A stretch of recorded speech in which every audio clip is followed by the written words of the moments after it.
Welcome to Ink and Flame. This is the very first podcast with Jessica Leigh, and we're here to talk about her books and her process. And welcome to the podcast, Jessica. Thank you so much. Thank you for having me here. I'm really excited to chat with you today. Awesome. So to kick things off, can you tell us a little bit about yourself? Sure. So I'm an author. I'm from North Carolina, so that's where I live currently in Asheville, in the U.S. And I write primarily fantasy romance that's very deeply rooted in mythology and folklore. So I started writing really years ago. My book came out, the first book I released came out in September 2023, and it's called A Daughter Forged in Fire.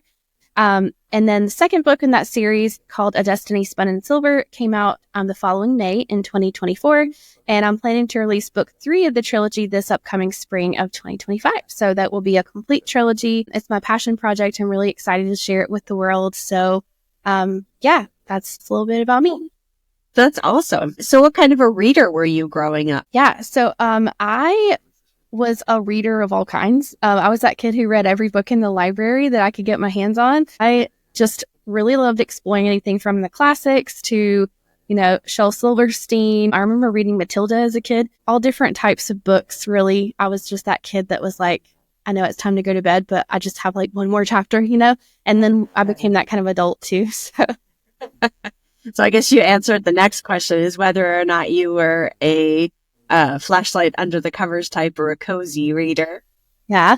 Definitely both, I think. I'm still such a cozy reader. Like, even right now, just like having a chat, I've got my cup of tea.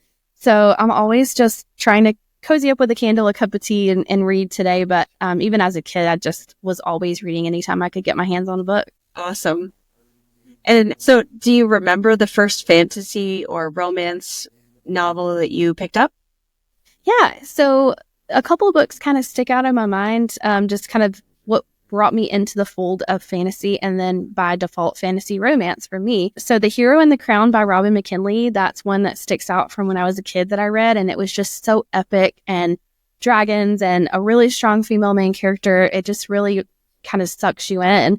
And then The Mists of Avalon by Marion Zimmer Bradley. She's kind of a pioneer in, female fantasy writers, and I think she also kind of brought back a lot of trend in terms of like Arthurian legends and stories that were inspired by legends from the British Isles specifically, which is where a lot of my inspiration has come from too.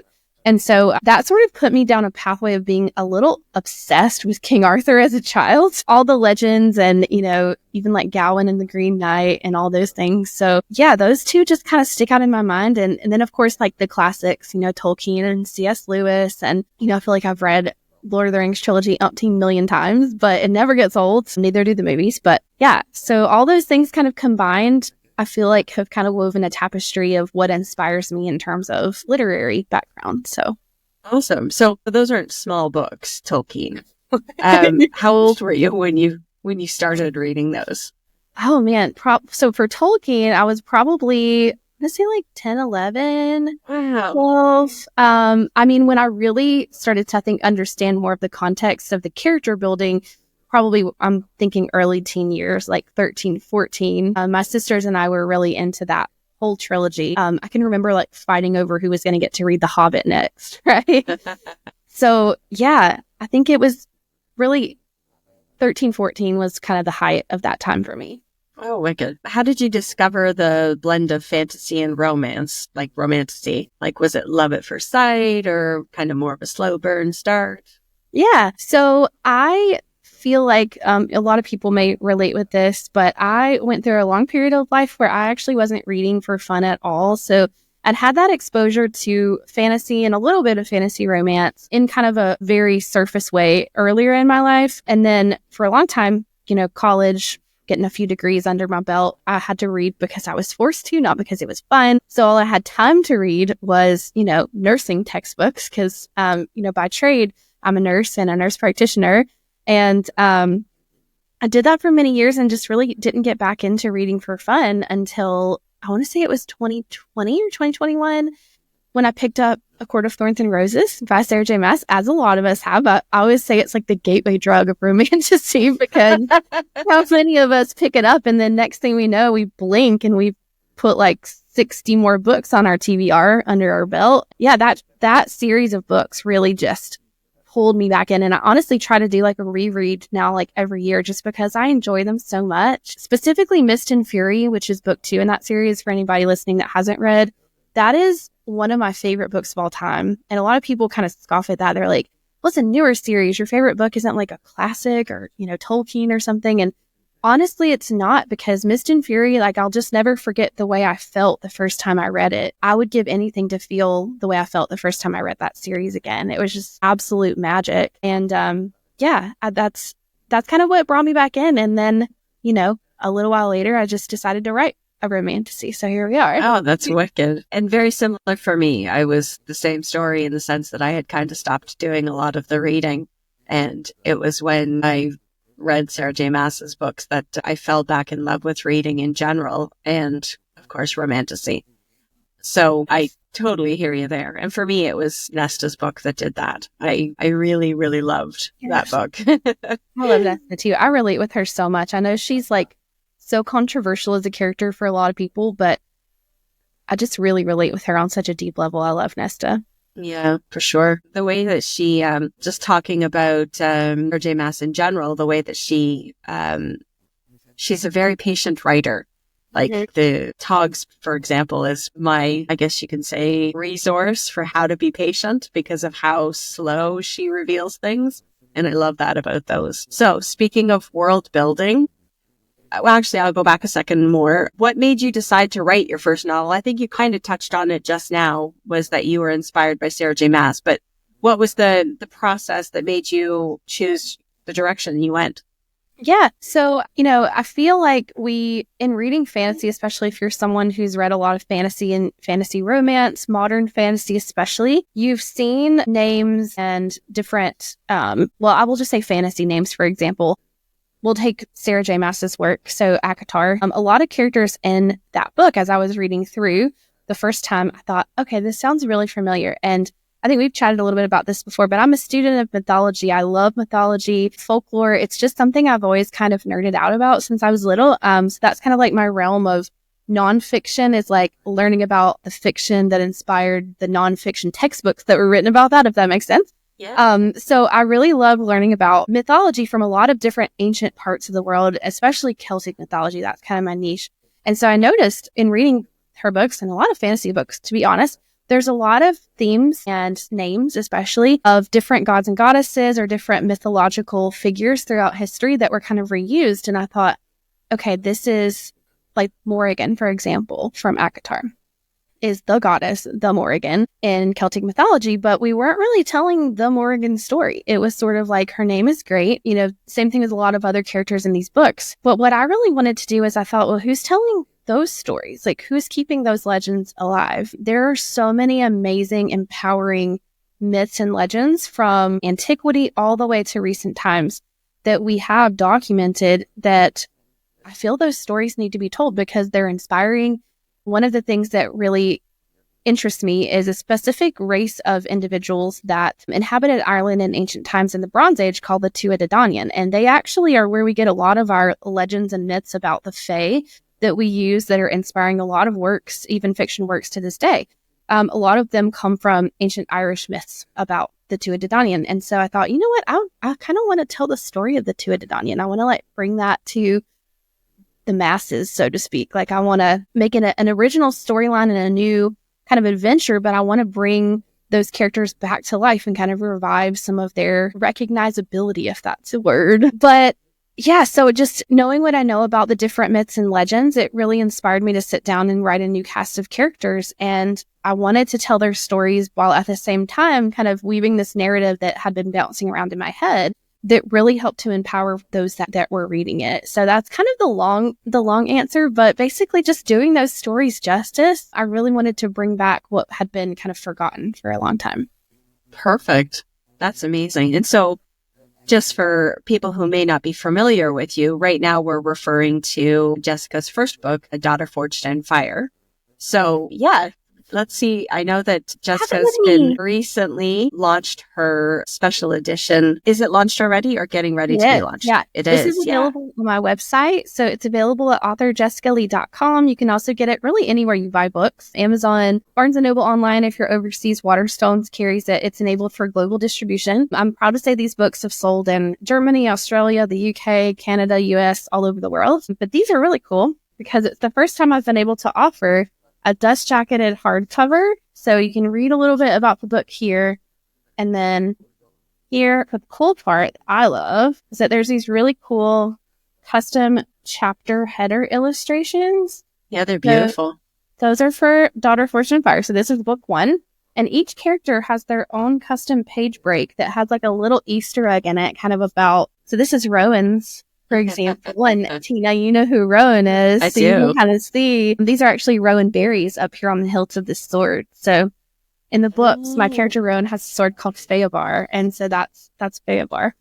And then book 2, Destiny Spun in Silver, set in the same world, but definitely brings in like the underwater mythologic stories and legends, which I'm obsessed with. And for this one, these are our chapter headers. Oh, they're beautiful. This here is the Moonstone Sapphire, which if you read the book, you will learn exactly what that is and what it means to the characters in the story. So yeah, those you can get anywhere you buy books. That's my plug. Perfect. And they're beautiful. You did a fantastic job with the covers. Thank you. Crystal from Magic Book Cover Design did my covers for those. And if anyone is looking for a great book cover designer, I highly recommend working with her. She's absolutely amazing. Wicked. She's great. Okay. So, and I guess we should say she did a very good job. So writing Romantasy involves creating, like creativity, passion, and world building. What part of the writing process excites you the most? I really love writing, I guess, just kind of the action beats of the story. So I like plotting it out. I like kind of building the story and world building. World building is probably my favorite part, just because I love making up all of the rules for the world the characters live in, so to speak.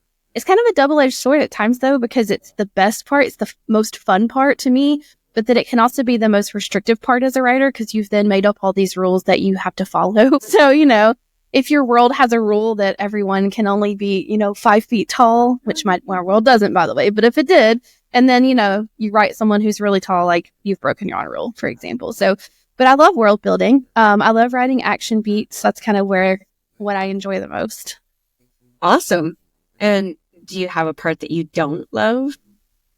I like writing conflict, but I struggle with conflict with some characters. So we've chatted about this before, but I really hate writing this one specific character in my book. His name is Hedrick. If you've read it, you'll know who Prince Hedrick is. I wrote him, I created him, but I hate him.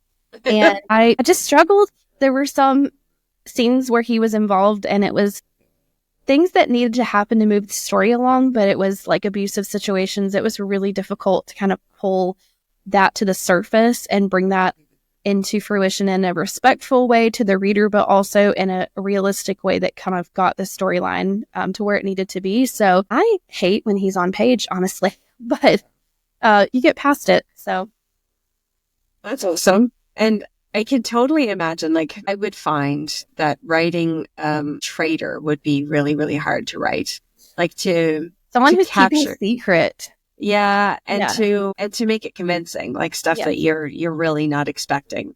That I find to be a big challenge. But the harder when you're a soft personality, it's definitely, I can see it being a big challenge. Yeah. So you have to admire, we'll use the example of, Manon, for example, how aggressive she is and staying with that continuity of character, making certain that it's believable, right? Oh, for sure. There's definitely something to be said for that, like keeping your characters true to who you've made them out to be, Exactly, yeah. Yeah. So The Chronicles of Tuatha is an epic title. How did you choose the name? And I already know what inspired the world just from what we've talked about so far, but if there's anything in the name that you wanted to give it. Yeah. So just really taking them from the Tuatha, which are an ancient race, like we said, that lived in ancient Ireland. We think they lived around the Bronze Age, we actually know that there were a race of people called the Tuatha. Now, we don't know whether they were magic or not, right? Like, we can't really tell that, but we know that there were a race of people that did exist that were called that. And we know that because there is a documented text called the Book of Invasions that was written around the 12th century, and it details all the people who settled that continent. So the Tuatha is part of the inspiration for that title, but also because it's a little bit of an Easter egg, because in book 1, Rhiannon, our main character, she finds kind of this tome, this chronicle of sort of the history of her people, which are called the Tuatha, and it's called the Chronicles of Tuatha. So it's kind of like the book she finds within the book, like we're breaking the fourth wall a little bit. But yeah, that's kind of where I got the title from and why I decided to kind of spread it across the series. But wicked. Okay, your books touch on topics like divine feminine energy and self-discovery against a fantasy backdrop. How do you weave these deeper themes into an adventure-filled romance? Yeah, that's a good question. I really try to do that by staying true to who I feel that the characters are and kind of trying to be a good listener, so to speak, when I'm writing them and putting them to page, trying to really get to the heart of what they have to say, but also really giving inspiration to the reader as well, and meaning that they're watching these characters go through a lot of difficult things, but the difficult things don't have to break you. They can make you into the person that you want to become. So every character has like this fork in the road, right? Like, you choose one of two paths. And so I think that that's always kind of the goal in the back of my mind as I'm writing these characters through their arcs and things like that is, what are they going to get out of this? And how does that align with where I see them headed for plot points as well?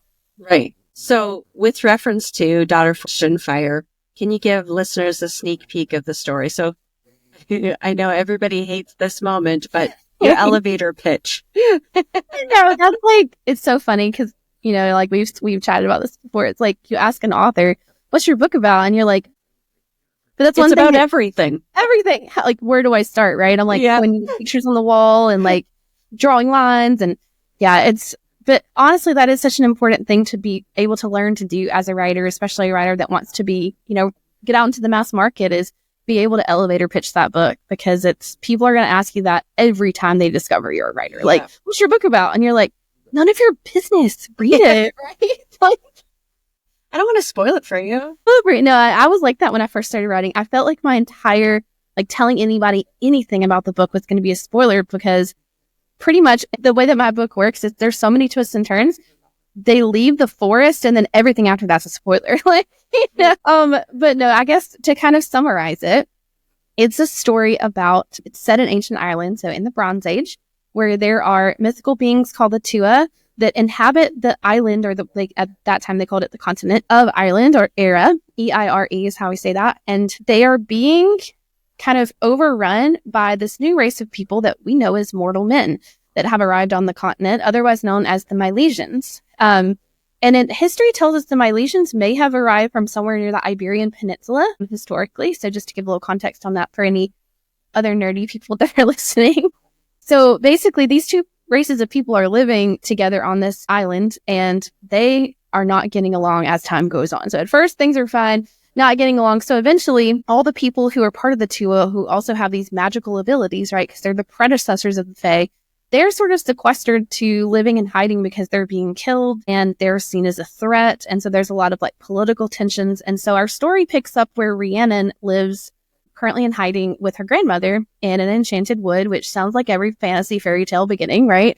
Long time ago in an enchanted wood. However, things don't stay very enchanted for her very long, because eventually things happen and she runs into a mortal blacksmith. So she's not super excited about meeting him at first because, his people kind of want to take hers out. But they are forced to work together to find a long-lost queen and a land that is rumored to exist, like a homeland for the Tuatha people. And so both of them kind of have these reasons that they have to find this homeland and this long-lost queen. And Rowan is supposed to be this queen's sworn protector. So it sort of kind of ups the ante of the story a little bit. And they find themselves understanding that they might have a little bit more in common than they thought that they did as they go along in the journey. So as the story unfolds, they pick up a lot of friends along the way, and a lot of things happen in their world and to their world. And it just goes from there. So amazing. So how does the second book, Destiny Spun in Silver, build on that? So it picks up directly where book one leaves off. And it kind of takes us to a lot of different places as the reader, too. And we get to not just visit the continent or the kingdom of Era, like Overland, I should say, but we get to visit a lot of the different realms that the Tuatha people lived in, which is true to the legends. They were beyond what's called the Sidhe, which is spelled Sidhe. So you can go to different realms. One of the places we go to in book two is called Cherfahun, and it's sort of like the Irish version of Atlantis. It is an underwater kingdom that a whole different sect of the Tuatha live. And so they're sort of brothers to the ones who live on land, but they live in the sea. And so this is also true to the Irish myth. So yeah, there's a lot of different environments we get to travel to. We meet a lot of new characters that sort of come in and flip the story a little bit in terms of the ante, and they kind of up the ante a little bit.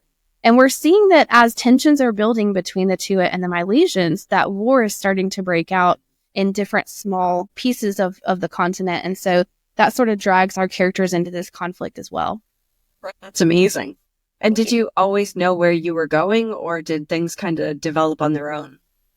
So a little bit of both. I kind of knew where I wanted the story to head. There have been some parts of this story, even things in book 3 that are already wrapped, that I've known are going to happen since the very beginning. But then there's been some surprises too. For anyone who's read book 1, you kind of know that that particular book has a very like non-traditional story structure versus being the 3-act structure of 2 main characters, here, here, here. Now the story's over.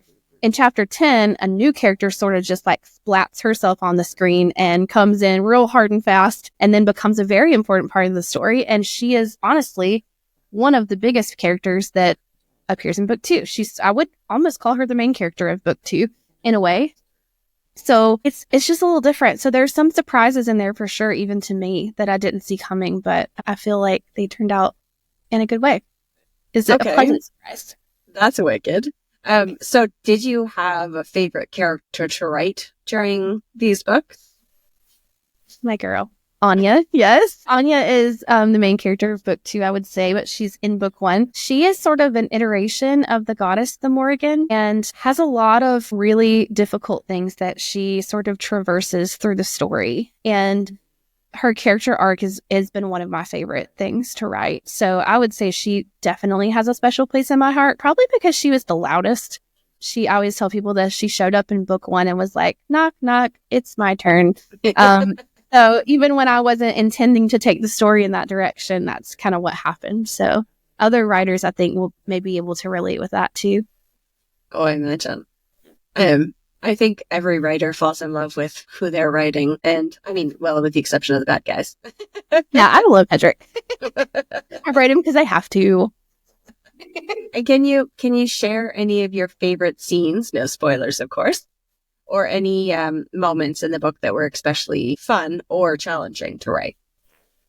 For sure. That's a good question. So in terms of challenging, I think that, book 2 picks up where book 1 left off. And without giving too much away, there is a big decision that gets made at the end of book 1. And it's not an easy decision, but it's kind of this really emotional sacrifice that happens. And after that sacrifice, we pick up sort of in the melancholy of it in book 2. So book 2 opens with these characters kind of living out the consequences of that, the good and the bad. And that was really difficult to tread through as a writer, is getting in their heads and living in that sorrow that they're in for the time that they're in it. And that, I won't spoil too much, but the separation, it's just the whole thing. So that was difficult. I think in terms of what I love to write, I've really enjoyed writing revenge arcs. I know that sounds bad, but there is a pretty significant revenge arc that is honestly it's a spin. So it's like, if you're not really attuned to what's actually going on in the story, it might be seen as like a huge twist. Like, oh man, I didn't see that coming. So I've had a few readers say that. A few readers are like, no, I kind of knew that was going to happen. But a lot of readers are like, whoa, I did not see that coming in the end of book 2. And one of the things that has to do with is this really emotional climactic scene between villain and person villain harmed. So I enjoyed writing that scene a lot because it just felt very justified. And I could imagine. Yeah, it was great. Okay. So I guess we're going to switch over to tropes a little bit. Fantasy romance is packed with amazing tropes. Do you have a personal favorite? I always laugh because I feel like no matter what I write, unless it's a modern thing, one horse always makes its way into, like, it's a micro trope that always makes its way into my work. I mean, I'm a girly girl at my heart, so I'm always going to love enemies to lovers till I die. So I love to read it. I love to write it. I like writing witty banter. That's my favorite thing to write. It's one of my favorite things to read. As far as ones that I don't love as much, did you ask about ones I don't love as much? No, but I'm gonna. Okay. So give her. Let me hear. Which ones don't you like? I really cannot stand third act breakups. And miscommunication tropes just get me. Like, I know it's a really common way that writers use to put conflict in the story, especially toward, like, the climax of the story, but it really just gets me because I'm like, why aren't they talking? Just communicate, right? Like, it is not hard. Why would you think this happened and then you don't even know, right? The pregnancy trope also, I think pregnancy is great, but in the story, when that has to be how it ends for everybody to get a happy ever after, I'm like, but it doesn't though. So I don't know. That's my personal pet peeve, but yeah, I could see that. I mean, I have seen it done really, really well once before. However, I can see how it can be kind of anticlimactic almost. So what's the one trope that you've already said, I guess, the enemies to lovers and the one horse are kind of your ones that you never get sick of. Yeah. And witty banter too. Like, I like writing witty banter. I think it's mainly because I'm just a sarcastic person. It's fun to make my character sassy too. I don't think I've ever written a female character that's not sassy. I don't think I could. And these are the only 3 books that you've done so far though, right? I've written a short story before. I've written these books, and then I'm working on another book right now as well. So I should say works in progress, but I do have a short story that's published as well, who has a character named Charlie, and she's my FMC in that story. Can you tell me a little bit about that short story? Yeah. So it's called The Hidden Gods of Appalachia, and it was written as an anthology for benefit of Western North Carolina post-Hurricane Helene. So if you're not familiar, Hurricane Helene was extremely detrimental to Western North Carolina. And so a lot of us authors in North Carolina came together, NC Indies as an organization here, and said, hey, we want to put together a charity anthology. So if anyone buys this access to the ebook anthology, the purchase for it basically is donating to a charity that directly benefits this area and the relief effort. So if you go to ncindies.org, you can find access to that. And so basically my story is about Appalachian folklore. It's a little bit of dark romance, a little bit of horror, a little bit of Appalachian folklore. So we're talking skinwalkers, wendigos, those types of legends, but sort of wrapped up in a little bit of a mystery, suspense, thriller, romance subplot. The short story, it will eventually be a full-length novella. So my goal is to release that in the next year or so. So it's coming to be a full-length novella. But for now, it is only available on that anthology. So if you want to learn about Charlie and Warren's story, you can read The Hidden Gods of Appalachia. And the anthology is called To Appalachia with Love. And it's on Goodreads. So if you look it up, you can find it there. Oh, wicked. I wanted to ask how that fundraiser went, if it was a very successful. So good. We raised thousands of dollars for the area, and it was awesome. So how many authors did you say were part of it? I think it was over 100. I want to say it was over 100. Wow. Yeah, because we had 2 different ones. There was a charity anthology, and then I think there was... it was a raffle. So they also did one where everyone donated their books and they raffled them off. So I think altogether it was like several $1,000s for the area, that's which amazing. Very much needed. And it was really my pleasure to be able to do that and to be a part of it. So it's still out there. It's still available here in Nashville. We're still rebuilding. So yeah, if anyone's interested, if you're listening, you can still find that. That's amazing. Very cool. So back to tropes a little bit. Or at least story-based. If you could invite any 2 characters from your books to dinner, who would they be and why? This always makes me giggle, these kinds of questions. I think Anya, because I love her, first of all. I think she would make great dinner conversation because she just has a lot to say. But I would only invite her on the condition that she doesn't stab anyone. He has a little bit of a temper too. So Anya and probably Rowan, just because he's kind of like the protector. He takes care of everybody. He would make sure that like everyone got their plate, everyone got their food. He would honestly probably be cooking the food. He's just that kind. He's a cinnamon roll. He's a cinnamon roll MMC. I can't remember the terminology. One of my friends who's also a writer used a terminology about cinnamon rolls the other day, and it was like, wasn't like a shadow daddy sim. Oh, I think she called it a Cinedom. A Cinedom male main character. I would say Rowan is kind of a Cinedom male main character because he can very much take control, but he's also like, I would burn the entire world for you because you said so, kind of thing. So, Yeah. to see it. And what do you suppose you guys would be eating if Rowan was cooking? Oh man, I don't know. I mean, he cooked some pretty good rabbit in the book. That was great. I figured rabbit. Probably something he hunted in the woods. I don't know. So your stories often give us like swoon-worthy moments. Do you have any favorite romantic scenes that you've written? Oh yes, I love writing romance scenes. Sorry, my ice maker's making weird noises in the background. That's kind of one of my favorite things. I like writing the banter, but I also like writing just like the dialogue of romance. I just think that it's a really cool way for characters to express themselves in different ways. I really love the romantic growth, and again, not to give too much away, between Anya and Dagda in book 2, because I just feel like it's kind of like the calm after the storm. Like they've both been through a tremendous amount of stuff, and the world that they're living in is kind of in turmoil, but they sort of find this quietness in each other and this like peace and solace in each other. And I just think that that's so well done. Their relationship reminds me a lot of Cassian and Nesta in a different way, because she's a little bit like Nesta in the fact of like, I don't need anybody. Like, I will stab you. I'm fine. And he's kind of like, you're not fine, but it's okay. You know? So I don't know. I really like writing the chemistry between those two. And then Rowan and Rhea's chemistry is just, it's more, I guess, like climactic, and there's sparks, and it's very bright, so to speak. Flashy. It's flashy. Yeah, I would say it's very bright, no holds barred. So I love them. They'll always be kind of my first couple that I'll always have that I've written about. But yeah, Anya and Dagda's romance is a little bit different. Yeah, for sure. Okay. So a little bit behind the curtain, let's go into the mechanics. Are you a plotter or an on-the-fly kind of writer, and some glorious chaotic mix?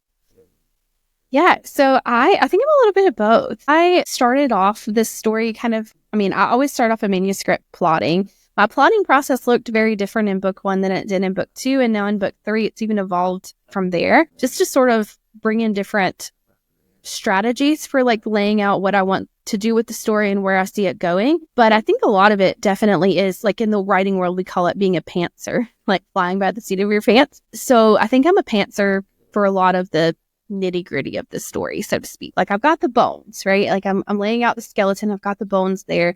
But then for all the little fleshy details, I don't plot in detail, if that makes sense. I'm more of a pantser when it comes to that. So cool. And what does a typical writing day look like for you? So a typical writing day kind of looks like however I can squeeze it into my day, to be honest. So I work full-time, couple jobs, and I usually have time to write in the morning. So I'll either get up early and write in the morning, or I'll write kind of into the night at nighttime when I really should be in bed. So whenever I can find time to write, but really when I can just try to find a moment during the day where my mind is quiet and I can get back into the space with those characters. Yeah. And how often, or on a good day, what's a good day of writing? So if I can at least get 1,000 words out, I'm feeling good about it. Like yesterday morning, I woke up and a couple hours before I needed to start getting ready for work and got 1,000 words out, and was kind of surprised because the story started to just flesh out more than I expected it to. And that happens sometimes, but you'll also have those days where I do, where I'm like, okay, today's goal, 1,500 words. I sit down and I get 300 words out, and my brain's like, we're done here. That's it. That's all we got for today. And I'm like, no, I have goals, right? So it just depends. If the day is a great day and things are flowing and they're going good, I've had days where I'm like, oh man, I wrote 4,000 words today. That's a lot, you know? Yeah. But some days I'm lucky if I can get 300. So it really just kind of looks like a roller coaster sometimes, but that's okay. We get there. And does it depend on who you're writing about? Yes. Very much so. Yeah, Hedrig's days are definitely 300 word days, but when I'm writing about my girl Anya, I might hit 4,000. Yeah. So. That's amazing. So do you have a typical ritual or a habit that you always do? Yeah. So I'm a tea girly. I always have my cup of tea. I drink my coffee in the mornings, but it's funny, after about 10 a.m., I can't drink coffee anymore. Like I can have like a Starbucks or something, but I'm always making a cup of tea when it comes time to write. So I love a warm cup of tea. I'm a cozy reader, so I'm also a cozy writer. And then I also always love to burn a candle just because I feel like that's a really good visual thing to be able to focus on, just the flickering of the flame and the scents and things like that. It's a little bit more grounding for me. So candle and a cup of tea and I'm all set. Nice. And I think you have told me before that you have a certain candle that means something to you for this first book. I do. So this is I always tell my spooky story candle or spooky candle story. So when I was writing book 1, I had a tapered candle. It was sort of like, well, it was actually more of a pillar, I guess. It's one of the tall cylindrical ones, just a plain black unscented candle.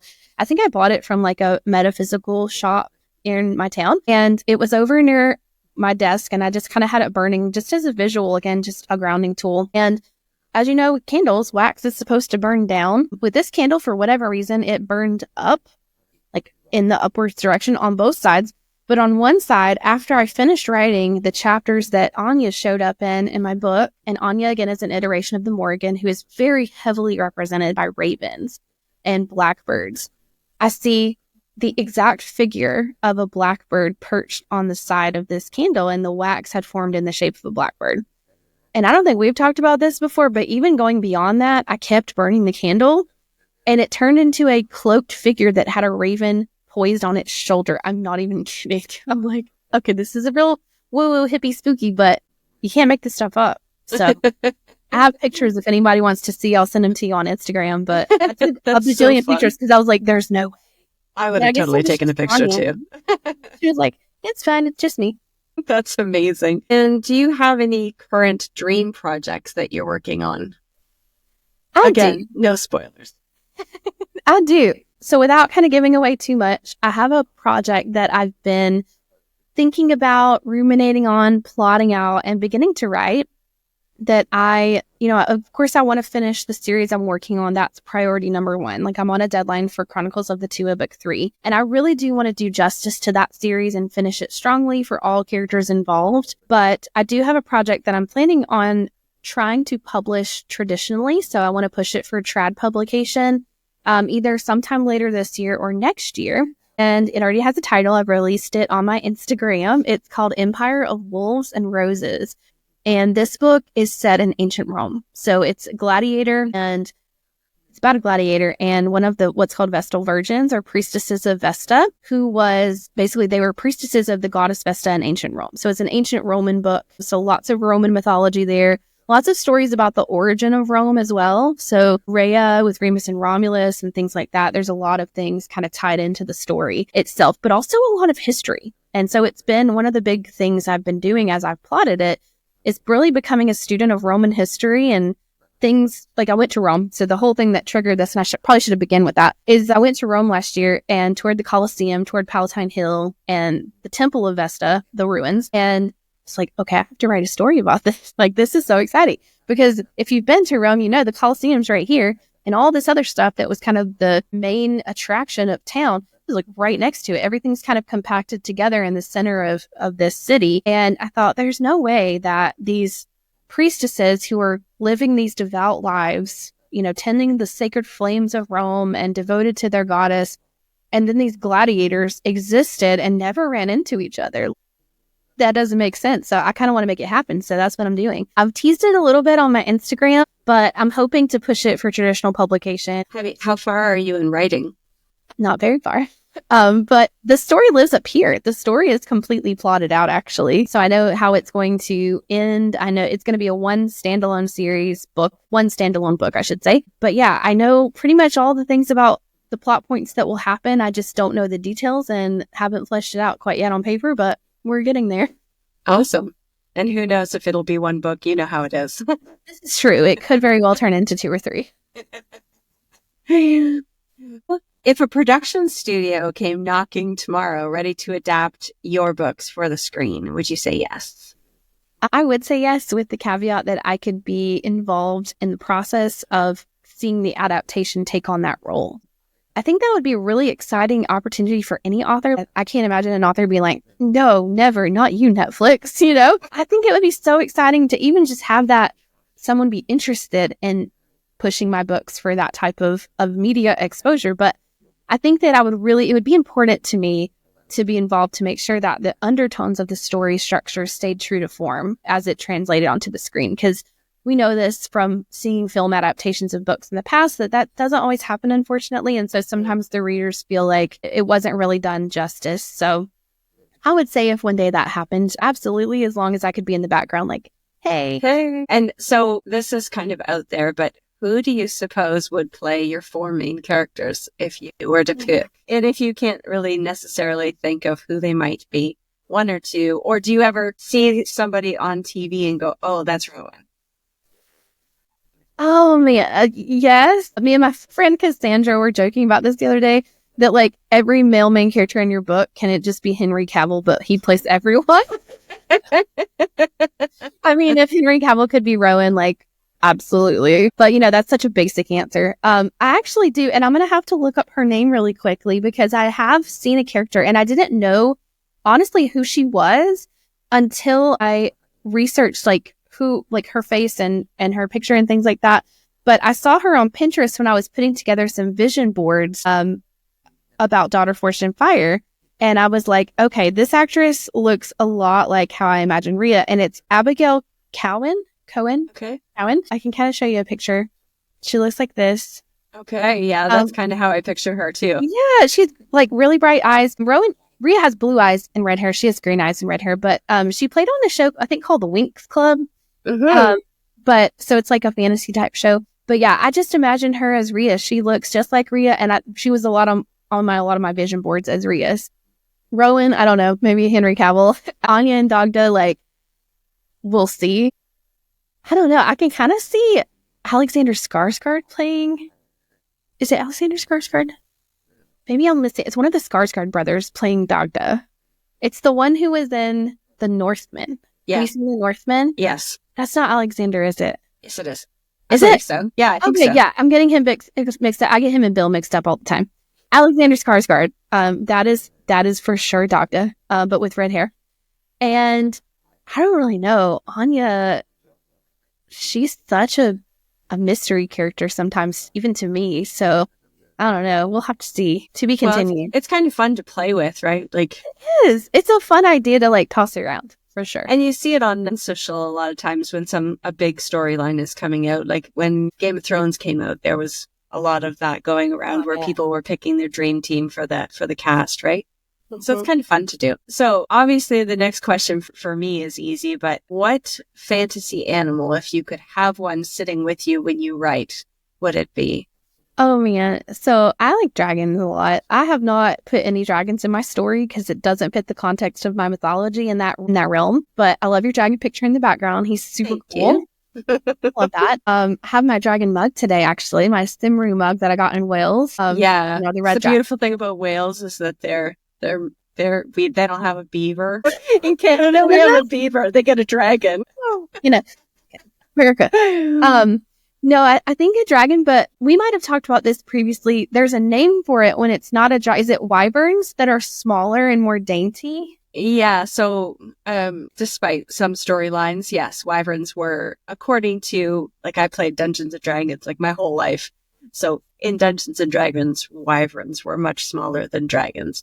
Yeah. Whereas Rebecca Yarros has them like much larger. Big. You know, fantasy is fantasy, and that's what's fun about it. That's right. That's right. Yeah. So I would say like a wyvern, but like one that could be the size of my cat and like cuddle with me while I'm writing and drinking my tea. That's my ultimate fantasy companion. I'm not sure he'd be quite as soft as your cat, but you know.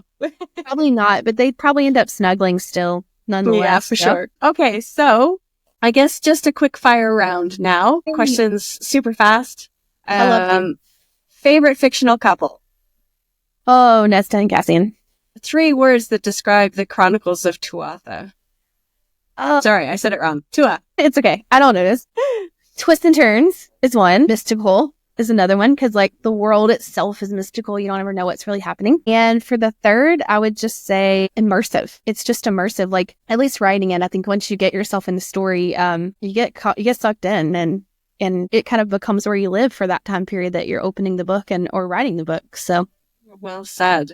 Thank you. That's a great way to word it. Thank you. If you could step into one of your books for a day, what would you do first? Besides flick Hedrick on the nose, I don't love him. I would probably ask Rowan if I could ride Seamus, which is Rowan's horse, because I love him. He is honestly one of the coolest characters in the story, and he doesn't even do that much, but for a horse, he has all kinds of attitude, and I love riding horses with attitude. So I would ride Seamus. I would probably tell Dogda to stop taking himself so seriously. I would like high five my girl Anya. High five. Yeah. And I would ask Rhea where she gets her hair products from because she has the coolest hair in the book. I don't think you need much help. You've got some pretty nice looking hair. Oh, thank you. It's not as pretty as Rhea's, but you know, we can't all be fictional, so. So lastly, to end them on a magical note, what's one thing that you hope that your readers would take from your stories? I think it's multifaceted. So I really hope that in reading the stories, they learn that, again, what happens to us doesn't have to change the trajectory of our destinies. We are more than where we came from. We are more than what we've been given and what we were born with. You can cultivate your own fire. You never know what your destiny might hold. So there's always room to change your path, right? There's always ways that you can deviate and you can make your life what you want it to be. So that's kind of like the Hallmark card version. But I think on a bigger scale, for other writers, somebody out there needs to hear your story. There is a story for every person. And I truly, truly believe that if you're someone who's listening to this and you're like, I'm really thinking of putting this story to paper and bringing it to life, I just say, really, just do that. Just dive in, just do it, put it out there. It's scary. It's terrifying. The world could potentially chew it up and spit it out, but your story's never going to get told otherwise, and someone really might need to hear it. So that's what I would say. That's a very beautiful sentiment. Thank you. It's from the heart. That's how I feel.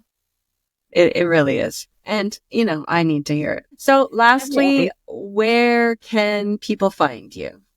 Yeah, so you can find me on Instagram at author Jess Leigh. So Instagram, TikTok is author Jessica Leigh. And then my website has links to all my socials. So it's authorjessicaleigh.com. I also have an author shop there that has not only signed copies of my books, you can get hardcovers, paperbacks. I also have some really fun bookish goodies because I like to do graphic design on the side. So I've got like some really fun pens and book totes and fun stuff like that. So but I really love, my favorite part of this writer journey has been just learning and connecting with readers. So my favorite thing is when readers reach out to me or listeners to this podcast, even on Instagram, and say, hey, you know, how's it going? Let's be friends. So I love that. Definitely reach out and give me a shout. It was awesome getting the chance to sit down with you and be able to talk about both your books and your upcoming ones. And I really appreciate you taking the time to share with us. Absolutely. This has been so awesome. Thank you so much for the opportunity to be here. I really appreciate it. Thank you so much. Absolutely.